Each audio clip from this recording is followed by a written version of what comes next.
नौगछिया के नारायणपुर प्रखंड अंतर्गत भवानीपुर ओपी थाना क्षेत्र के नारायणपुर NH 31 पर सत्संग आश्रम के समीप 3 ट्रकों की आमने सामने की टक्कर में एक व्यक्ति की मौत हो गई, जबकि गंभीर रूप से घायल चालक उपचालक का प्राथमिक उपचार PHC नारायणपुर में करवाया गया। घटना रविवार की सुबह नारायणपुर सत्संग आश्रम के समीप NH 31 पर हुई। मृतक का नाम मनोवर खान उर्फ मलिक है। वह वर्धमान इलाके का निवासी था। बताया जा रहा है कि बिहार शरीफ से धान लोड कर ट्रक मालदा की ओर जा रहा था। वहीं भवानीपुर ओपी थाना क्षेत्र के राष्ट्रीय राजमार्ग NH 31 पर सत्संग आश्रम के समीप 2 ट्रक एक दूसरे को ओवरटेक कर रहे थे। तभी धान लदे ट्रक के आगे का हिस्सा क्षतिग्रस्त हो गया, जिससे बालू लदा ट्रक सड़क के दोनों तरफ विपरीत दिशा में लुढ़क गया। खबर मिलते ही भवानीपुर पुलिस मौके पर पहुंची और दुर्घटनाग्रस्त वाहनों को NH से हटवाया गया, जिसके बाद यातायात सामान्य हुआ।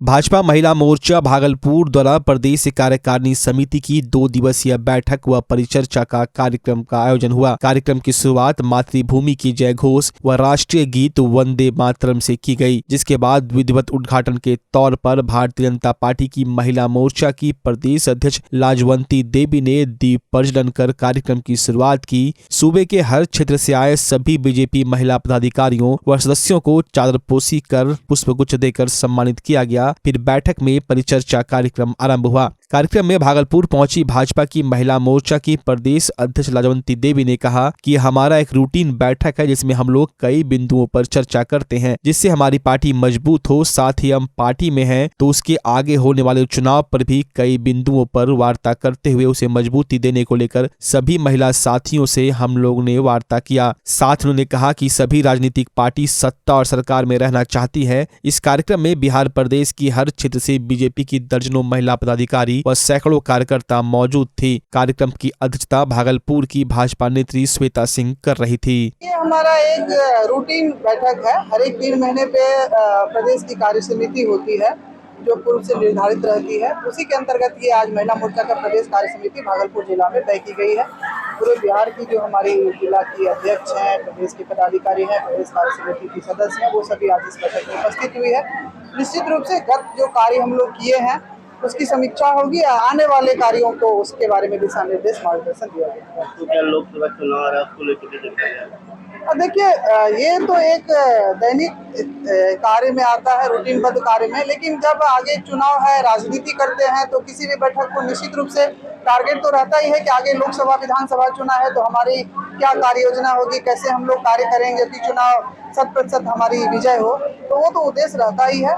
कोई भी दल रहती है तो उसका मुख्य उद्देश्य रहता है कि हम सत्ता और सरकार में आए, तो वो तो ध्येय है ही पार्टी की। इसके साथ साथ कार्य समिति सदस्य कुछ ऐसा नहीं होता है जिसको चुनाव से ही देखा जाए। वो देखिए, इस बैठक में हमारे जितने कार्य, अभी आपको बता दें कि राष्ट्रीय स्तर से हम लोगों ने तय किया है कि 1 करोड़ सेल्फी लाभार्थी के साथ हम लोग ले, तो हमारी जो बहनें आई हैं उनको वो चीज़ बताया जाएगा। सरल ऐप हमारा क्या है उस पर हम लोग चर्चा करेंगे और बहुत सारा हमारा विषय है जो उस पर। धोबी महासंघ की ओर से बाबा संत गाडगे के 147वें जन्मदिवस पर विशेष कार्यक्रम का आयोजन किया गया। कार्यक्रम की शुरुआत पूर्व मंत्री सह अखिल भारतीय धोबी महासंघ के प्रदेश अध्यक्ष श्याम रजक के द्वारा विधिवत दीप प्रज्वलन से किया गया। कार्यक्रम के दौरान अशोक रजक, विकास कुमार रजक, डॉक्टर संजय कुमार रजक, सोनी देवी के अलावे दर्जनों कार्यकर्ता व अधिकारी मौजूद थे। कार्यक्रम के दौरान अशोक रजक ने बताया कि यह कार्यक्रम किसी भी राजनीतिक पार्टी से ताल्लुकात नहीं रखता। हम लोग हर वर्ष की भांति इस वर्ष भी संत गाडगे की जन्म जयंती मना रहे हैं और इनकी जयंती पर हर साल हम लोग यह शपथ लेते हैं कि हमें शिक्षा का अलख जगाना है और राष्ट्र को मजबूत बनाना है। साथ उन्होंने संत गाडगे के बारे में बताया कि वो 29 वर्ष में अपने घर को त्याग दिए थे और उन्होंने भिक्षाटन कर भारतवर्ष का सबसे बड़ा धर्मशाला बनवाया और 70 शैक्षणिक संस्थान का निर्माण कराया। महासंघ के जो हमारा भागलपुर यूनिट है उसका सम्मेलन भी है और संत गाडगे बाबा की जो जयंती है उस जयंती के अवसर पर हम लोग यहाँ पर उपस्थित हुए हैं। हम अपने समाज के विभिन्न आयामों पर भी चर्चा करते हैं और हमारा 2 अप्रैल को अखिल भारतीय धोबी महासंघ के बिहार प्रदेश की यूनिट की ओर से एक बड़ी रैली का आयोजन पटना के मिलर स्कूल में किया गया है। उसकी भी तैयारी के संदर्भ में हम समीक्षा करने का काम करेंगे। सवाल है कि आज देश में और इस राज्य में भी हमारा जो समाज है उन्हें उचित अधिकार से वंचित होना पड़ रहा है। आज हमारा राजनीतिक, सामाजिक, आर्थिक और शैक्षणिक हमारा अधिकार अभी तक नहीं मिल पाया। जातीय जनगणना चल रही है, लेकिन दलित समाज का जातीय जनगणना होती है और उसके आधार पर हमारी आबादी, हमारी जो जनसंख्या है, उस जनसंख्या के अनुपात में न हमें राजनीतिक हिस्सेदारी मिलती है, न हमारी शैक्षणिक हिस्सेदारी मिलती है, न हमारी आर्थिक हिस्सेदारी मिलती है। तो हम इन सवालों पर हम अपने समाज के सब लोग यूनाइट होकर के, एक होकर के, हम जो संगाड़िया बाबा के जो विचार रहे हैं, उस विचार को राज्य स्तर पर, केंद्र स्तर पर और अपनी अस्मिता जो खत्म होती जा रही है, धीरे धीरे छीन होती जा रही है, उसको जागृत कर करके, एक कर करके और ताकत को मजबूत कर, एकता के सूत्र बंद कर करके हम अपने अधिकारों के लिए संघर्ष करेंगे। यही इसी सवाल को लेकर करके हम लोग कई जिलों का भ्रमण कर रहे हैं। आज भी कई जिलों में सम्मेलन हो रहे हैं। आज भागलपुर में इसी क्रम में मेरे आने का मौका मिला है। बाबा संत गाडगे जी का जन्म दिवस अखिल भारतीय धोबी महासंघ के बैनर के तहत मनाया जा रहा है। उनका जन्म 147वां जन्मदिन है। बाबा संत गाडगे महाराष्ट्र से आते हैं, लेकिन 29 साल की उम्र में वो घर छोड़ त्याग कर करके निकल गए और निकलने के बाद भिक्षाटन कर करके देश का सबसे बड़ा धर्मशाला बनाने का काम किए और 70+ एजुकेशन उन्होंने भिक्षा मांग करके महाराष्ट्र राज्य में बनाने का काम किए। संत गाडगे बाबा का कहना है कि शिक्षा का अलग जगाना चाहिए, शिक्षा से ही हमारा समाज आगे जाएगा। उनके बाबा संत गाडगे जी के जन्म के दिन के उपलक्ष्य धोबी समाज के द्वारा एक सम्मेलन भी किया गया है और सभी लोगों को अपने एकजुट होकर के समाज को मिलजुल करके रहने की सद्भावना बताने का कार्य कर रहे हैं। और हमारे राष्ट्रीय अध्यक्ष अखिल भारतीय धोबी महासंघ के पूर्व मंत्री श्याम रजक जी आए हुए हैं, जो इस कार्यक्रम का उद्घाटन किए हैं। गंगा सफाई को लेकर संत निरंकारी साध मंडल के द्वारा हरिद्वार से गंगा सफाई का कार्यक्रम शुरू किया गया, जो आज भागलपुर के सबौर बाबू घाट पहुंचा, जहां महापौर डॉक्टर वसुंधरा लाल के साथ साथ विभिन्न सामाजिक संगठनों के लोगों ने हरिद्वार से गंगा सफाई कर पहुंचे मंडल के कार्यकर्ताओं का स्वागत किया। वहीं सभी ने मिलकर घाट की अच्छे तरीके से सफाई की और लोगों से अपील की गई कि इस अभियान में आम लोग भी जुड़े और गंगा की सफाई में बढ़ चढ़कर हिस्सा लें। लगातार गंगा में दूषित जल और गंदगी को प्रवाहित न करें, जिसको लेकर संदेश दिया गया। वहीं महापौर ने कहा कि संत निरंकारी साध मंडल के द्वारा जो यह कार्य किया जा रहा है वो सराहनीय है। मेयर ने आम लोगों से इस अभियान से जुड़कर बढ़ चढ़कर हिस्सा लेने की अपील की, जिससे गंगा को स्वच्छ सुरक्षित रखा जा सके। कार्यक्रम के दौरान विभिन्न कॉलेज की छात्र छात्राएं सहित कई स्कूल के बच्चे भी इस कार्यक्रम में हिस्सा लिए। निरंकारी साध संगत को बहुत बहुत धन्यवाद देती हूँ कि आपने इतने अच्छे मिशन की शुरुआत की है।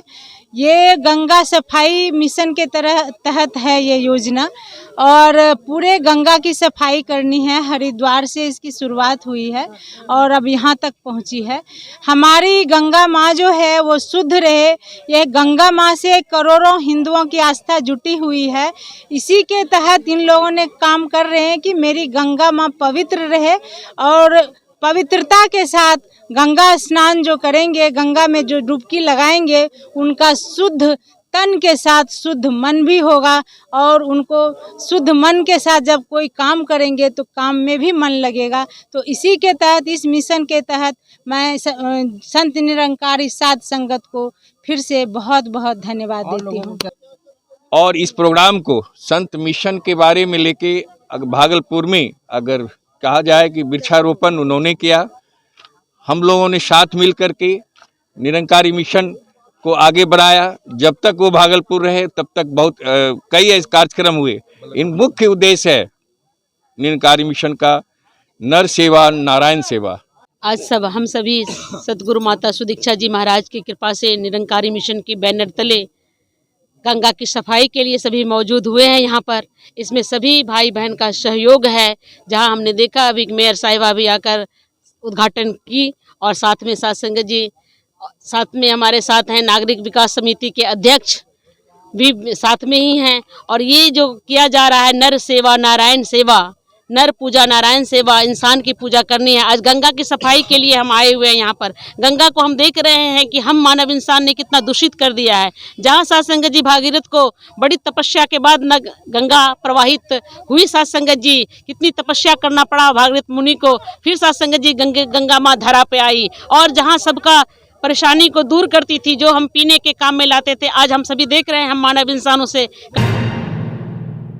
तिलका मांझी स्थित एसआर स्टूडियो के प्रांगण में वरीय रंगकर्मी एवं सिने अभिनेता राज बहादुर की याद में श्रद्धांजलि सभा का आयोजन किया गया। इसमें भागलपुर के स्थानीय कलाकारों ने पुष्पांजलि अर्पित करते हुए 1 मिनट का मौन रखकर उनकी आत्मा की शांति के लिए प्रार्थना की। 68 वर्षीय अभिनेता राज बहादुर कुशीनगर उत्तर प्रदेश के रहने वाले थे। 24 फरवरी 2023 को हृदय गति रुक जाने से उनका निधन हो गया। राज बहादुर जी का भागलपुर के साथ आत्मीय रिश्ता था। इन्होंने यहाँ भोजपुरी फिल्म हमार प्यार कबो न मिटी एवं बंद कर दबंगई में अपनी दमदार विलेन की भूमिका निभाई थी। मौके पर फिल्म निर्देशक डॉक्टर रॉबिन सिन्हा ने कहा कि उनका जाना रंगकर्म एवं फिल्म जगत के लिए अपूरणीय क्षति है। हम सभी कलाकार उनके जाने से आहत हैं। वो मृदुल स्वभाव के सरल सहज व्यक्तित्व के धनी थे। रंगकर्मी कपिल देव रंग ने कहा कि राज बहादुर जी अपने अभिनय का श्री गणेश पारसी शैली के नाटकों से किया, फिर नौटंकी शैली में इन्होंने सबसे अधिक नाटकों में भाग लिया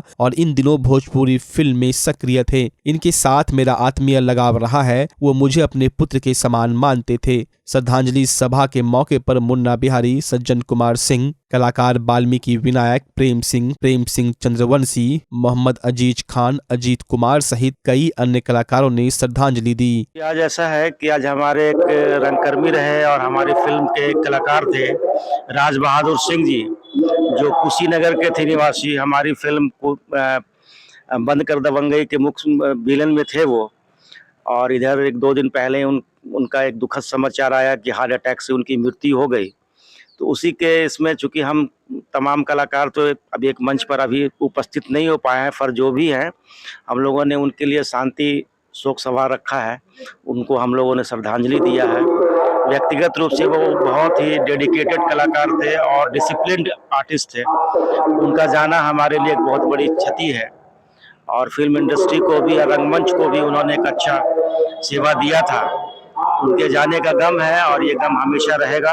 फिर भी हम लोग ये चाहते हैं कि उनको जहाँ भी हैं वो अच्छे से रहें, शांति से रहें, उनको सारा मान सम्मान यहाँ भी वहाँ भी मिलता रहे। राज बहादुर जी कुशल रंगकर्मी और इन दिनों भोजपुरी सिनेमा में कदम रखे थे और इससे पहले इनकी फिल्म हमार प्यार कबो न मिटी और अभी आने वाली फिल्म थी बंद कर दबंगई, उसमें मैं उनके पुत्र के रूप में किरदार निभाया और शूटिंग के क्रम में ऐसा लगा कि सचमुच वे हमारे पिता हैं।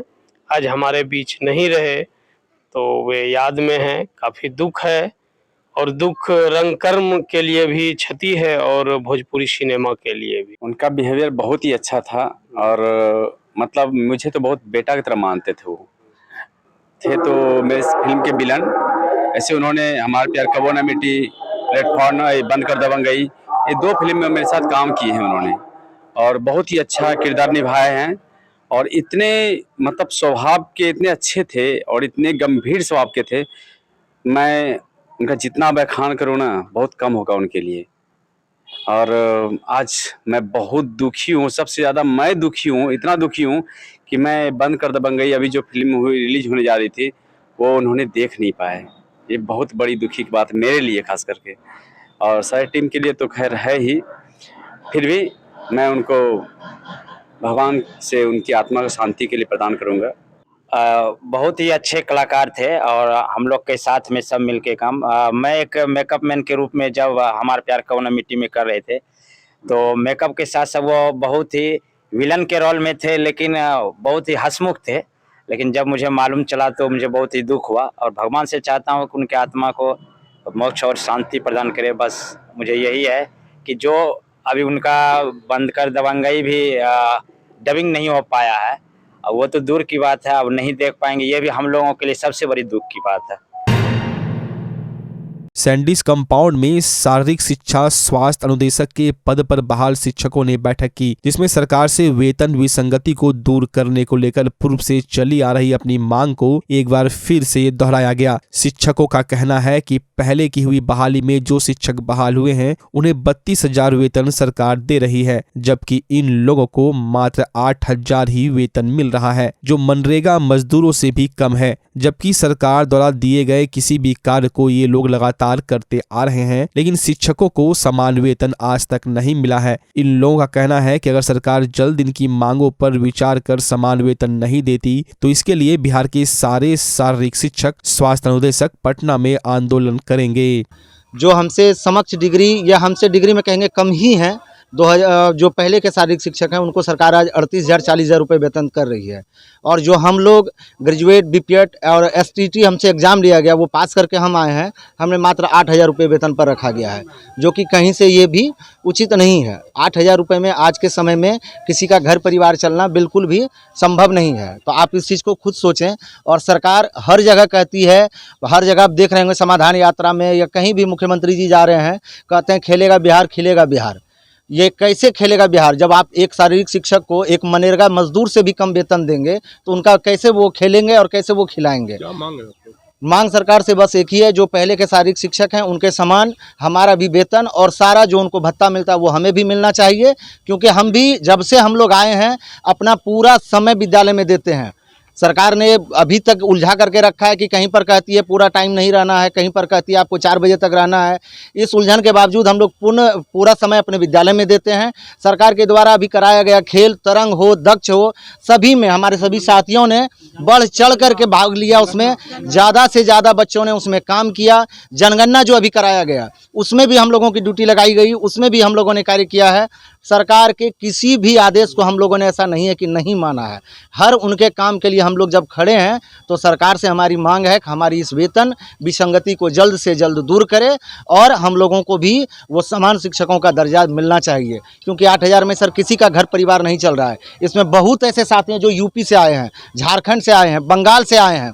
वो लोग बताइए 8,000 में कैसे अपना जीवन यापन कर रहे होंगे। आगे की रणनीति है कि सर आज हम लोग जो मांग रखे हैं, आज अपने ज़िले में हम लोगों की बैठक है। अगर सरकार ये हम लोगों की मांग को नहीं सुनती है तो धीरे धीरे ये पूरे बिहार के ज़िले की जो कमेटी है मिल करके फिर पटना में ना चाहते हुए भी हमें सड़क पर आंदोलन करने आना होगा।